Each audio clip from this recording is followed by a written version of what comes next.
Governor Cuomo announced that hospitals in certain parts of the state can begin to hold elective surgeries. But what about local surgical centers? At the moment, they're locked out. Well, new at 11, News Channel 2's Chelsea Sherrod checks in with Griffiss Surgery Center in Rome, and there's a compelling reason why theirs and many other surgery centers around the area need to be open now. The coronavirus pandemic is affecting us all mentally, economically, and physically. And for patients who come to Griffiss Surgery Center here in Rome, the virus is prolonging their stay in the waiting room. On Wednesday, Governor Andrew Cuomo announced that Oneida County and 35 others in New York met the requirements for resuming elective surgeries, which was great news for Griffiss Surgery Center.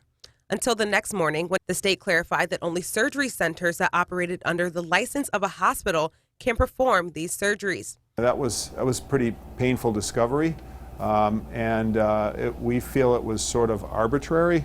They feel that it's okay to proceed. What's different about our ambulatory surgery center versus a hospital, and how many patients is this affecting?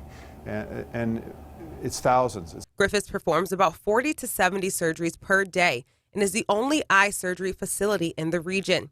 The state says that they are going to reevaluate on May 29th, and Dr. Costello emphasizes that pushing back these surgeries can be catastrophic.